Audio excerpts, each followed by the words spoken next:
الصلاة والسلام على سيد الأنبياء والمرسلين وعلى آله وأصحابه أجمعين أما بعد.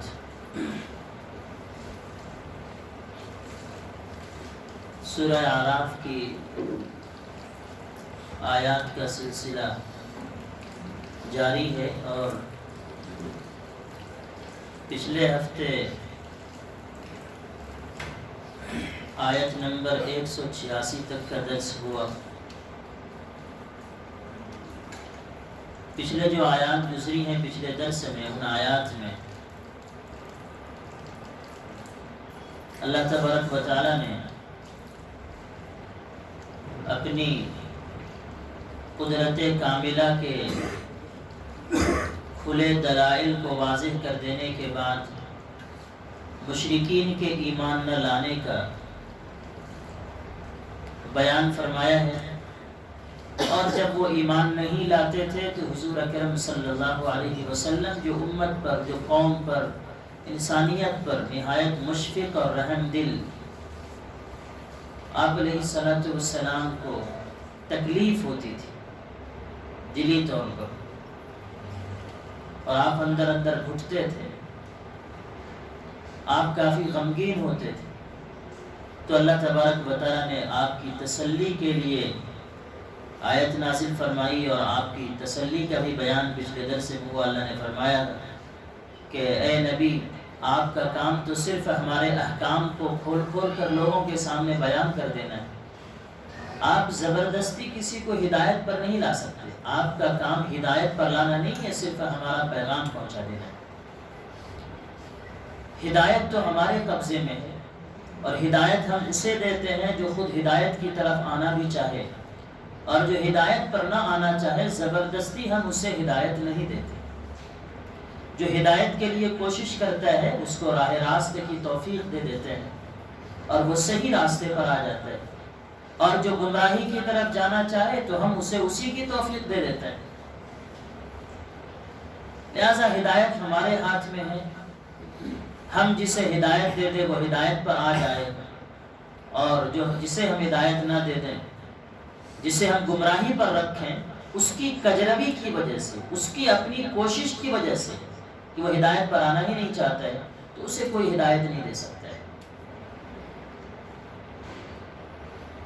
آج آیت نمبر 187 سے آگے تک کا درس ہے. آیت نمبر 87 اور 88، یہ دو آیات، ان دو آیتوں میں اللہ تبارک و تعالی نے قیامت کے مضمون کو بیان فرمایا ہے اور آخرت کے مضمون کو بیان فرمایا ہے. اس صورت میں شروع میں تذکرہ کیا تھا ہم نے، 3 اہم بنیادی باتیں اور مضامین اس صورت میں بیان کیے گئے ہیں، اور وہ 3 جو بنیادی باتیں ہیں وہ اسلام کا بڑا بنیادی عقیدہ ہے، بنیادی باتیں ہیں. ان تینوں کے بغیر کوئی شخص مسلمان ہو ہی نہیں سکتا، جن میں سے ایک بڑا بنیادی عقیدہ اسلام کا توحید ہے، دوسرا عقیدہ رسالت ہے، اور تیسرا عقیدہ آخرت پر ایمان ہے. یہ 3 اسلام کے ایسے بنیادی عقیدے ہیں بڑے، جس کے بغیر کوئی شخص مسلمان نہیں ہو سکتا. تو اس صورت میں جو پچھلے آیات گزر چکی ہیں، جو تفسیر گزری ہیں، اس میں توحید اور اسی طرح سے رسالت کا بیان تفصیل کے ساتھ آیا.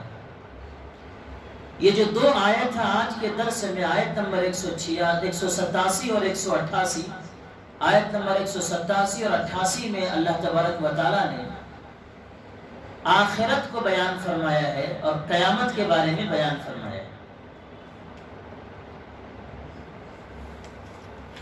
اللہ تعالیٰ فرماتے ہیں، يسألونك عن الساعة أيان مرساها قل إنما علمها عند ربي لا يجليها لوقتها إلا هو ثقلت في السماوات والأرض لا تأتيكم إلا بغتة يسألونك كأنك حفي عنها قل إنما علمها عند الله ولكن أكثر الناس لا يعلمون.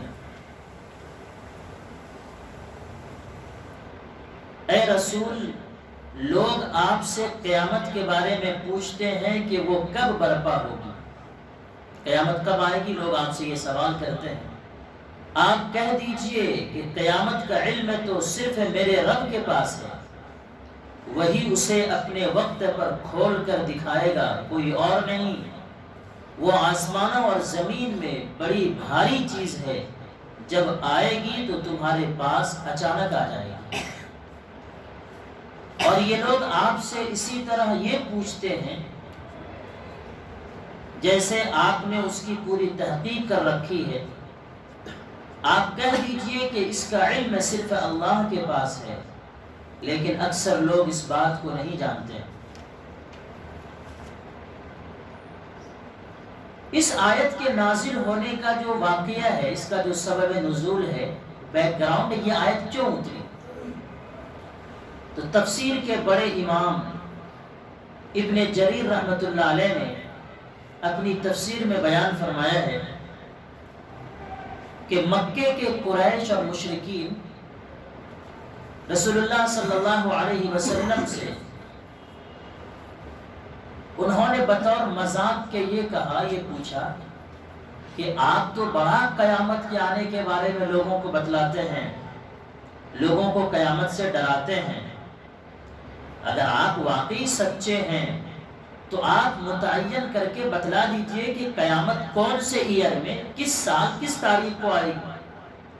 بطور استہزاء اور مذاق کے آپ صلی اللہ علیہ وسلم سے یہ پوچھتے تھے تاکہ ہم قیامت کے آنے سے پہلے کچھ تیاری کر لیں۔ اور دیکھیے، ہمارے اور آپ کے درمیان رشتہ داری کے تعلقات بھی ہیں، آپ ہمارے رشتہ دار ہیں، رشتہ داری کا تقاضا بھی یہی ہے کہ آپ ہم کو بتلا دیجئے۔ اگر آپ دوسرے لوگوں کو کسی وجہ سے نہیں بتلاتے ہیں تو کوئی بات نہیں ہے، مت بتلائیے، لیکن ہماری آپ کی تو رشتہ داری ہے، اور رشتہ داری کا حق یہی ہے، رشتہ داری کا تقاضا یہی ہے کہ آپ ہم کو باتیں بتلا دیجئے قیامت کے بارے میں، اگر دوسرے لوگوں کو نہیں بتلاتے ہیں تو۔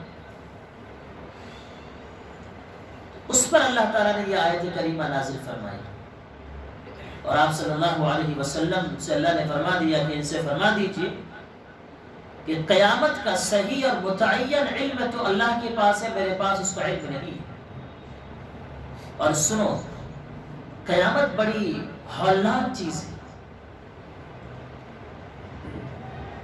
لہذا قیامت ایسی ہولناک چیز ہے کہ اس وقت میں آسمان و زمین ٹوٹ پھوٹ کر اڑ جائیں گے، اچانک آ جائے گی قیامت۔ جب قیامت بڑی ہولناک چیز ہے، اگر پہلے سے اس کے بارے میں بتلا دیا جائے تو جو لوگ اس پر یقین رکھتے ہیں قیامت پر کی قیامت آئے گی تو ان کی زندگی تو دوبھر ہو جائے گی، ڈر ڈر کے وہ کام کہاں سے کر سکیں، ان کا کام کرنا مشکل ہو جائے گا۔ اس لیے جب قیامت اتنی ڈینجرس چیز ہے، اتنی ہولناک چیز ہے، لہٰذا حکمت کا تقاضا یہ ہے کہ اس کو پہلے سے نہ بتلایا جائے تاکہ لوگ مشکل میں نہ پڑ جائیں، ان کا کام کرنا مشکل نہ ہو جائے۔ بلکہ قیامت جو آنے والی خطرناک چیز یہ اچانک آ جائے۔ حضور پاک علیہ السلام نے قیامت کی نشانیاں بتلائی ہیں، جیسا کہ بخاری اور مسلم میں روایت حضرت ابو ہریرہ رضی اللہ تعالیٰ عنہ کی، آپ صلی اللہ علیہ وسلم نے یوں بیان فرمایا قیامت کے بارے میں، قیامت کیسے آئے گی۔ آپ صلی اللہ علیہ وسلم نے فرمایا کہ لوگ کاروبار میں مشغول ہوں گے، اور ایک شخص، ایک دکاندار کسٹمر کو تھان کھول کے کپڑا دکھائے گا، اور ابھی معاملہ طے بھی نہیں ہو پائے گا، اس سے پہلے قیامت آ جائے گی۔ ایک شخص حوض درست کر رہا ہوگا پانی کا، اور وہ کام مکمل بھی نہیں کر پائے گا کہ قیامت آ جائے گا۔ ایک شخص لقمہ اٹھائے گا کھانے کے لیے، اور وہ لقمہ اس کے منہ تک نہیں پہنچ پائے گا کہ اس سے پہلے قیامت آ جائے گا۔ آپ صلی اللہ علیہ وسلم نے یوں ارشاد فرمایا جیسا کہ بخاری مسلم کی روایت۔ تو اللہ کے رسول صلی اللہ علیہ وسلم سے اللہ نے فرمایا کہ ان سے کہہ دیجئے کہ قیامت تو اچانک آ جائے گی، لا تعجبکم الا بغتہ، قیامت اچانک آ جائے گی۔ قیامت بڑی ڈینجرس چیز ہے، بڑی ہولناک چیز ہے، لہذا اس کا تقاضا یہی ہے کہ ایسی خطرناک، ایسی ہولناک چیز کو پہلے سے نہ بتلایا جائے تاکہ لوگوں کی زندگیوں میں مشکلیں پیدا نہ ہو جائیں۔ اسی طرح سے لوگ آپ علیہ الصلوۃ والسلام کے بارے میں یہ عقیدہ رکھتے تھے کہ جب آپ اللہ کے نبی ہیں تو آپ کو قیامت کا علم واقعی ہوگا، اللہ نے آپ کو بتلا دیا ہوگا، لیکن آپ نہیں بتلا رہے ہیں۔ تو اللہ نے اس کا بھی جواب دیا، یہ لوگ آپ سے ایسا پوچھتے ہیں، ایسا لگتا ہے کہ آپ نے پوری تحقیق، پوری معلومات کر لی ہے قیامت کے بارے میں۔ اے نبی بتلا دیجئے کہ اس کا علم صرف اللہ کو ہے، لیکن اکثر لوگ اس بات کو نہیں جانتے۔ آگے اللہ تبارک و تعالیٰ نے آگے کی آیت میں نبی صلی اللہ علیہ وسلم اور دیگر انبیاء کے بارے میں جو ایک غلط عقیدہ گڑھ رکھا تھا، جیسا کہ ہمارے زمانے میں بھی بڑی تعداد لوگوں کی موجود ہے کہ وہ حضور پاک علیہ السلام کو عالم الغیب سمجھتے ہیں، اور یہ سمجھتے ہیں کہ جیسے اللہ کو غیب کا علم ہے، ایسے ہی نبی کو بھی غیب کا علم ہے۔ جیسے اللہ ہر جگہ حاضر و ناظر ہے، ویسے ہی نبی بھی ہر جگہ حاضر و ناظر ہے۔ یہ غلط عقیدہ لوگوں کا ہے، اور لوگ اس غلط عقیدے کی وجہ سے شرک میں مبتلا ہیں۔ قرآن کریم کی آگے کی آیت میں اللہ تعالیٰ نے اس کو بیان فرمایا ہے، قُلْ لَا أَمْلِكُ لِنَفْسِي نَفْعًا وَلَا ضَرًّا إِلَّا مَا شَاءَ اللَّهُ وَلَوْ كُنْتُ أَعْلَمُ الْغَيْبَ لَاسْتَكْثَرْتُ مِنَ الْخَيْرِ وَمَا مَسَّنِيَ السُّوءُ إِنْ أَنَا إِلَّا نَذِيرٌ وَبَشِيرٌ لِقَوْمٍ يُؤْمِنُونَ۔ کہیے کہ جب تک اللہ نہ چاہے میں خود اپنے آپ کو بھی کوئی نفع یا نقصان پہنچانے کا اختیار نہیں رکھتا۔ اے نبی آپ لوگوں سے کہہ دیجئے جب تک اللہ نہ چاہے میں خود اپنے آپ کو بھی کوئی نفع یا نقصان پہنچانے کا اختیار نہیں رکھتا، اور اگر مجھے غیب کا علم ہوتا تو میں اچھی اچھی چیزیں خوب جمع کرتا اور مجھے کوئی تکلیف ہی نہ پہنچتی۔ میں تو بس ایک ہوشیار کرنے والا اور خوشخبری سنانے والا ہوں ان لوگوں کے لیے جو میری باتیں مانیں۔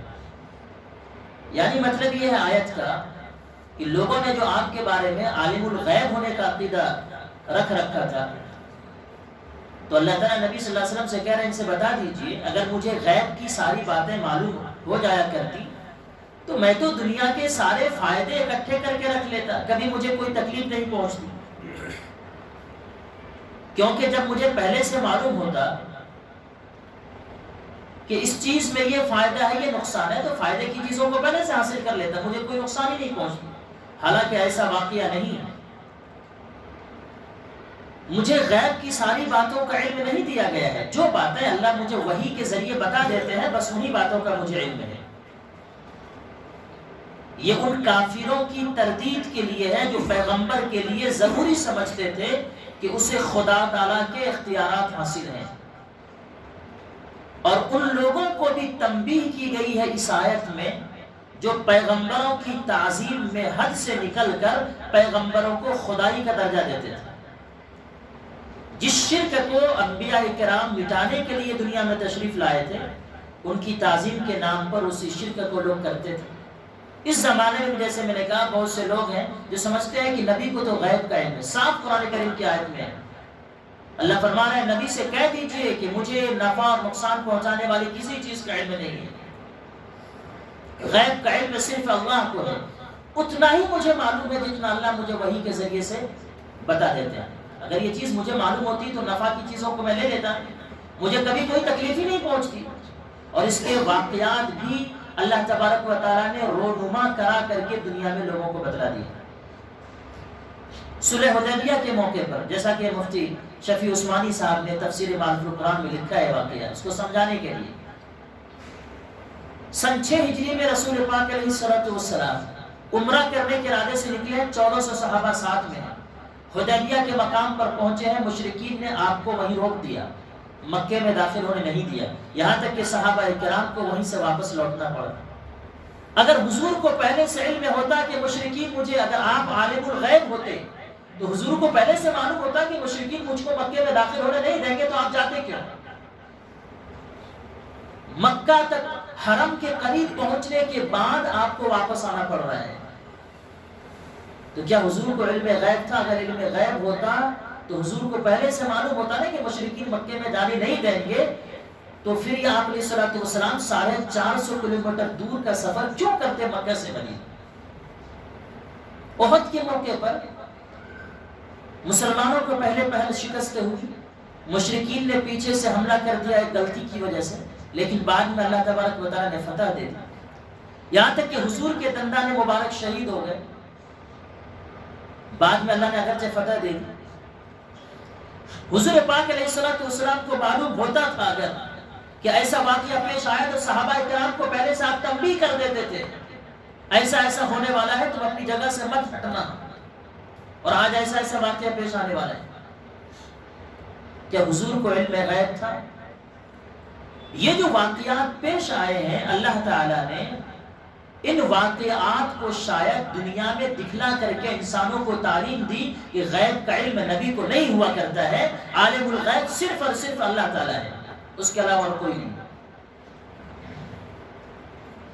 آگے اللہ تبارک و تعالیٰ نے پھر توحید کا بیان فرمایا ہے، هو الذي خلقكم من نفس واحدة وجعل منها زوجها ليسكن إليها فلما تغشاها حملت حملا خفيفا فمرت به فلما أثقلت دعوا الله ربهما لئن آتيتنا صالحا لنكونن من الشاكرين۔ اللہ وہ ہے جس نے تمہیں ایک جان سے پیدا کیا اور اسی سے اس کی بیوی بنائی تاکہ وہ اس کے پاس آ کر سکون حاصل کرے۔ پھر جب مرد نے عورت کو ڈھانک لیا تو عورت نے حمل کا ایک ہلکا سا بوجھ اٹھا لیا جسے لے کر وہ چلتی پھرتی رہی۔ پھر جب وہ بوجھل ہو گئی تو دونوں یعنی میاں بیوی نے اللہ سے دعا کی کہ اگر تو نے ہمیں تندرست اولاد دی تو ہم ضرور بالضرور تیرا شکر ادا کریں گے۔ اس آیت میں اللہ تبارک و تعالیٰ نے اپنی توحید کا بیان فرمایا ہے اور اپنی ایک قدرت کاملہ کو اللہ تعالیٰ نے ظاہر کیا ہے اس کے لیے، توحید کو سمجھانے کے لیے کہ ہم ہی ہیں جس نے ایک جان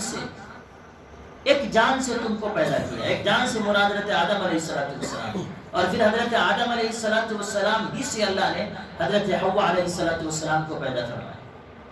اللہ بتلا رہے ہیں کہ ایک جان سے پیدا کرنا پوری ذریت کو، کائنات کے تمام انسانوں کو، یہ ہماری وحدت کی دلیل ہے کہ میں ایک تنہا اللہ ہوں جو ہر چیز پر قادر ہے، میرے علاوہ اور کوئی نہیں۔ اور پھر آگے اللہ تبارک و تعالیٰ نے جو جوڑے بنائے ہیں دنیا میں، اللہ نے اس کے مقصد کو بیان فرمایا ہے کہ جو جوڑے اللہ نے اس لیے بنائے ہیں تاکہ تم اس سے سکون حاصل کر سکو۔ تو یہ شادی بیاہ اور نکاح کا جو اصل مقصد بتلایا گیا جوڑے کا، خلاصے کے طور پر وہ اللہ تبارک و تعالیٰ نے سکون بتلایا ہے۔ لیکن یہ سکون اسی وقت حاصل ہوگا دو جوڑوں کو نکاح کے ذریعے سے جبکہ اللہ کے بتائے ہوئے قانون کے مطابق زندگی بسر کریں، اور اللہ کے قانون کے مطابق زندگی بسر نہیں ہوگی تو نکاح کا مقصد جو سکون ہے وہ ہوگا ہی نہیں۔ آج جو معاشرے میں بے چینیاں ہیں، گھروں میں اختلافات ہیں، میاں بیوی کے جھگڑے ہیں اور طلاق کے بے شمار واقعات ہیں، اس کی وجہ یہی ہے کہ سکون زندگی میں حاصل نہیں، اور سکون حاصل نہ ہونے کی وجہ یہ ہے کہ وہ اللہ کے احکامات کو سامنے رکھ کر زندگی بسر نہیں کرتے جس طرح اللہ نے میاں بیوی کو زندگی گزارنے کا حکم دیا۔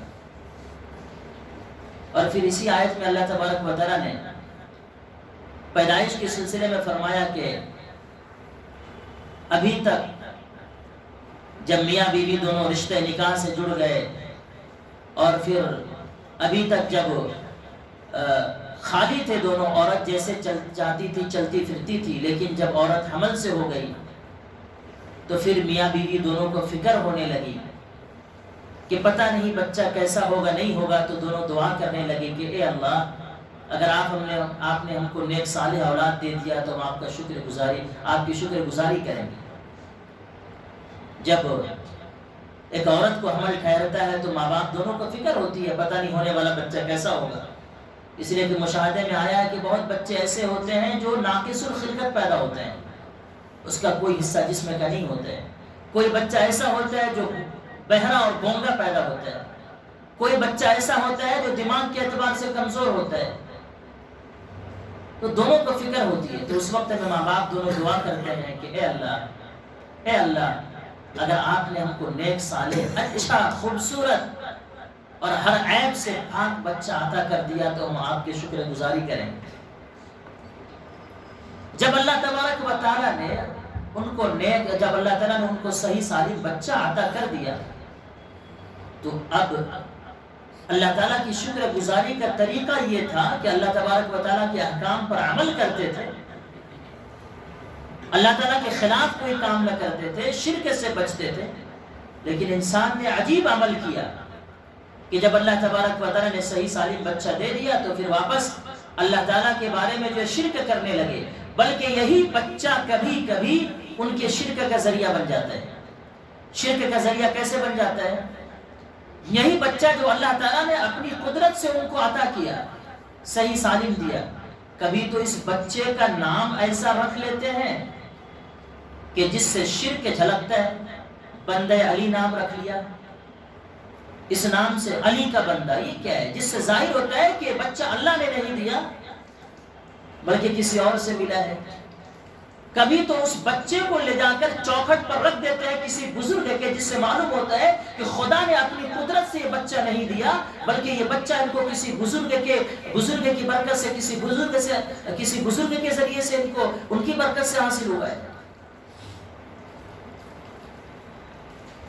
کبھی وہ لوگ اس بچے کے نام پر منت ماننے لگتے ہیں تو کبھی وہ بچہ ہی ان کے شرک کا ذریعہ بن جاتا ہے. اللہ تعالیٰ اس آیت میں وہی فرما رہا ہے کہ جب اللہ نے تم کو صحیح سالم اولاد دے دی تو اللہ کے شکر گزاری کا تقاضا یہ ہے کہ آپ شرک سے بچو، اللہ کے احکام پر عمل کرو. کوئی ایسا عمل نہیں ہونا چاہیے جس سے شرک جو ہے جل کے، کہ اللہ ہی نے اپنی قدرت سے تم کو یہ اولاد عطا فرمائی. اسی کو اللہ نے آگے قرآن کریم کی آیت میں فرمایا فَلَمَّا آتَاهُمَا صَالِحًا جَعَلَا لَهُ شُرَكَاءَ فِي مَا آتَاهُمَا فَتَعَالَى اللَّهُ عَمَّا يُشْرِكُونَ. لیکن جب اللہ نے ان کو ایک تندرست بچہ دے دیا تو ان دونوں نے اللہ کی عطا کی ہوئی نعمت میں اللہ کے ساتھ دوسروں کو شریک ٹھہرانا شروع کر دیا، حالانکہ اللہ ان کی مشرکانہ باتوں سے کہیں بلند اور برتر ہے. أَيُشْرِكُونَ مَا لَا يَخْلُقُ شَيْئًا وَهُمْ يُخْلَقُونَ. کیا وہ ایسی چیزوں کو اللہ کے ساتھ خدائی میں شریک مانتے ہیں جو کوئی چیز پیدا نہیں کرتے بلکہ خود ان کو پیدا کیا جاتا ہے. وَلَا يَسْتَطِيعُونَ لَهُمْ نَصْرًا وَلَا أَنفُسَهُمْ يَنْصُرُونَ. اور جو نہ ان لوگوں کی کوئی مدد کر سکتے ہیں اور نہ خود اپنی مدد کرتے ہیں. وَإِن تَدْعُوهُمْ إِلَى الْهُدَى لَا يَتَّبِعُوكُمْ سَوَاءٌ عَلَيْكُمْ أَدَعَوْتُمُوهُمْ أَمْ أَنْتُمْ صَامِتُونَ. اور اگر تم انہیں کسی صحیح راستے کی طرف دعوت دو تو وہ تمہاری بات نہ مانیں بلکہ تم انہیں پکارو یا خاموش رہو، ان کے لیے دونوں باتیں برابر ہیں. إِنَّ الَّذِينَ تَدْعُونَ مِن دُونِ اللَّهِ عِبَادٌ أَمْثَالُكُمْ فَادْعُوهُمْ فَلْيَسْتَجِيبُوا لَكُمْ إِن كُنتُمْ صَادِقِينَ. یقین جانو کہ اللہ کو چھوڑ کر جن جن کو تم پکارتے ہو وہ سب تمہاری طرح اللہ کے بندے ہیں، اب ذرا ان سے دعا مانگو، پھر اگر تم سچے ہو تو انہیں تمہاری دعا قبول کرنی چاہیے. مشرکین بھی یہ کام کرتے تھے. بچے کی پیدائش کے بعد بچوں کا نام کچھ سے کچھ رکھتے تھے. کوئی عبداللات رکھا تھا، جو ان کے بت ہوتے تھے لات، اس کے نام پر عبداللات، لات کا بندہ. عبدالشمس، شمس کا بندہ، ان کے نام کے جو بت تھے. عبدالعزا، عزا کا بندہ. جیسے ہمارے زمانے میں لوگ بھی الگ الگ نام عجیب طریقے سے رکھتے ہیں. لہٰذا بچوں کا ایسا نام بھی رکھنا چاہیے جس نام سے شرک نہ ٹپکتا ہو. اسے اللہ تعالیٰ نے جو نام کو پسند فرمایا عبداللہ اور عبد الرحمن، یہ پسندیدہ نام ہے اللہ تبارک و تعالیٰ کے. اور دوسری بات یہ کہ ایسے نام رکھنے چاہیے جس نام کا مطلب اور معنی بھی اچھا ہو. ابھی لوگوں نے جو ہے غیر مسلموں کی دیکھا دیکھی ایسے نام شروع کر دیا اور انگلش میں خاص طور سے ایسے شارٹ ورڈ یوز کرتے ہیں جس کا مطلب اس سے کچھ ہو جاتا ہے. اس لیے اس سے بچنا چاہیے کہ اس میں شرک کی آمیزش نہ ہو، شرک کی جھلک نہ آتی ہو. أَلَهُمْ رَجُلٌ يَمْشُونَ بِهَا أَمْ لَهُمْ أَيْدٍ يَبْشُطُونَ بِهَا أَمْ لَهُمْ أَعْيُنٌ يُبْصِرُونَ بِهَا أَمْ لَهُمْ آذَانٌ يَسْمَعُونَ بِهَا قُلِ ادْعُوا شُرَكَاءَكُمْ ثُمَّ كِيدُونِي فَلَا تُنظِرُونَ. بھلا کیا ان کے پاؤں ہیں جن سے وہ چلیں؟ بتوں کے بارے میں اللہ فرما رہے ہیں. کیا ان کے ہاتھ ہیں جن سے وہ پکڑیں؟ یا ان کے پاس آنکھیں ہیں جن سے وہ دیکھیں؟ یا ان کے پاس کان ہیں جن سے وہ سنیں؟ آپ ان سے کہہ دیجئے کہ تم ان سب دیوتاؤں کو بلا لاؤ جنہیں تم نے اللہ اللہ کا شریک بنا رکھا ہے، پھر میرے خلاف کوئی سازش کرو اور مجھے ذرا بھی مہلت نہ دو۔ رسول پاک علیہ الصلوۃ والسلام جب ان کو ڈرایا کرتے تھے اللہ تعالیٰ سے اور کہتے تھے آپ علیہ الصلوۃ والسلام کہ یہ تمہارے دیوی دیوتا یہ کچھ کام کے نہیں ہیں جن کو اپنے ہاتھوں سے تراشتے ہو، اسی کی پوجا کرتے ہو، یہ تمہیں نفع نقصان نہیں پہنچا سکتے، ان میں کچھ کرنے کی طاقت نہیں ہے۔ تو یہ مشرکین آپ علیہ الصلوۃ والسلام سے کہتے تھے کہ اگر آپ بولیں گے نا ایسا تو ہمارے دیوی دیوتا آپ کو سزا دے دیں گے، آپ کو تکلیف پہنچ جائے گی یا آپ کے ساتھ کچھ بھی کر دیں گے۔ اس کو اللہ تبارک و تعالیٰ نے قرآن کریم کی آیت میں فرمایا، نبی آپ فرما دیجیے یہ ہمارا کچھ نہیں بگاڑ سکتے ہیں، ہمارا مددگار تو اللہ تبارک و تعالیٰ ہے، یہ ہم کو کیا سزا دیں گے جو خود اپنا کام کرنے کی کچھ طاقت نہیں رکھتے ہیں۔ ان ولی اللہ الذی نزل الکتاب وهو یتولی الصالحین، میرا رکھوالا تو اللہ ہے جس نے کتاب نازل کی ہے اور وہ نیک لوگوں کی رکھوالی کرتا ہے۔ جب اللہ تبارک و تعالی عام نیک مومنین کی رکھوالی کرتا ہے، ان کی مدد کرتا ہے، تو نبی کا مقام تو عام مومنوں سے بڑا ہوا ہے۔ جب عام مومنین کے ساتھ اللہ تعالیٰ کی مدد ہے تو نبی کے ساتھ تو اللہ تبارک و تعالیٰ کی مدد بڑھ کر ہوگی۔ اس لیے نبی آپ کہہ دیجئے کہ ہمارا کچھ بھی نقصان نہیں پہنچا سکتے، کچھ نہیں بگاڑ سکتے۔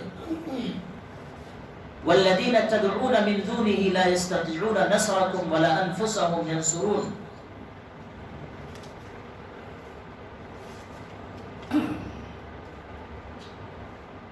اور تم ان کو چھوڑ کر جن جن کو پکارتے ہو وہ نہ تمہاری مدد کر سکتے ہیں نہ اپنی مدد کر سکتے ہیں۔ وَإِن تَدْعُوهُمْ إِلَى الْهُدَى لَا يَسْمَعُوا وَتَرَاهُمْ يَنْظُرُونَ إِلَيْكَ وَهُمْ لَا يُبْصِرُونَ، اور اگر تم انہیں صحیح راستے کی طرف بلاؤ تو وہ سنیں گے بھی نہیں، وہ تمہیں نظر تو اس طرح آتے ہیں جیسے دیکھ رہے ہوں، لیکن حقیقت میں انہیں کچھ سجھائی نہیں دیتا۔ دیکھنے میں تو ایسا لگتا ہے کہ سب کچھ کر سکتے ہیں، دیکھ بھی رہے ہیں، سن بھی رہے ہیں، لیکن حقیقت میں ان کے اندر کوئی طاقت نہیں ہے۔ خذ العفو وأمر بالعرف وأعرض عن الجاہلین، اے پیغمبر درگزر کا رویہ اپنائیے، یعنی ان سے درگزر کیجئے یہ جو بے سروپا کی باتیں کرتے ہیں، اور لوگوں کو نیکی کا حکم دیجئے اور جاہلیت کی طرف دھیان نہ دیجئے۔ اس میں داعی کو بھی یہ پیغام ہے کہ جب آپ دعوت کا پیغام لے کر کے جائیں گے تو بہت سے لوگ بے سروپا کی باتیں کریں گے، طرح طرح کے سوالات آپ سے کریں گے، کوئی آپ سے جھڑک کر کے ملے گا، آپ کو جھڑک بھی دے گا، اور کوئی کچھ بھی طرح کا سوال آپ سے کرے گا، کوئی آپ کو ایسی بات کہے گا جس سے آپ کو دل کو تکلیف ہوگی۔ اور ہمیشہ داعیوں کے ساتھ ایسا ہوتا ہے، جب بھی داعی کسی کو دعوت دیتا ہے، انفرادی دعوت ہو یا اجتماعی دعوت، یا کسی کے دروازے پر جاتا ہے، کچھ لوگ تو اچھی طرح بات سن لیتے ہیں اور کچھ لوگ جھڑک بھی دیتے ہیں۔ تو اس میں نبی پاک علیہ الصلوۃ والسلام کو بتلایا جا رہا ہے کہ ایسا واقعہ پیش آئے گا تو آپ درگزر کیجیے۔ لہٰذا داعیوں کو دعوت دینے میں، جب وہ کسی کے دروازے پر جائے دعوت دینے کے لیے، انفرادی دعوت دیں، اجتماعی دعوت دیں، سامنے والا ترش روح ہو کر کے ملے، یا کچھ کا کچھ سوال کرے، یا کوئی ایسی بات بولے جس سے دل کی تکلیف ہو، تو خذ العفو وامر بالمعروف، اس آیت پر عمل کرنا چاہیے، درگزر کرنا چاہیے، نیکی کا حکم کرتے رہنا چاہیے۔ کچھ جاہل قسم کے ایسے لوگ بھی مل جاتے ہیں، اور وہ جاہل کچھ پڑھے لکھے بھی رہتے ہیں، لیکن اللہ تبارک و تعالیٰ ان کے ہٹ دھرمی کی وجہ سے اللہ تبارک و تعالیٰ ان کو ایسا محروم کر دیتا ہے کہ دین کی بات اسے سمجھ میں نہیں آتی ہے۔ وَأَعْرِضْ عَنِ الْجَاهِلِينَ، تو آپ ایسے نادانوں کی باتوں کی طرف دھیان مت دیجیے، بلکہ اپنے دعوت کا کام جاری رکھیے۔ اللہ نے یہ پیغام اس میں دعوت کو داعیوں کو بھی دیا ہے۔ اللہ تبارک و تعالیٰ ہم سب کو عمل کی توفیق عطا فرمائے، شرک سے اللہ بچائے، اور جو کام ہم کر رہے ہیں اللہ تعالیٰ نے داعی کی جو صفات بیان فرمائی ہے اس پر اللہ تعالیٰ عمل کی توفیق عطا فرمائے۔ آئندہ ہفتہ اس صورت کے اختتام کا آخری ہفتہ ہوگا، انشاءاللہ اگلے ہفتے جو وہ صورت ختم ہو جائے گی، اور پھر انشاءاللہ اس کے بعد انشاءاللہ شروع سے پہلے پارے سے انشاءاللہ پھر سے شروع ہوگا، الف لام میم سے۔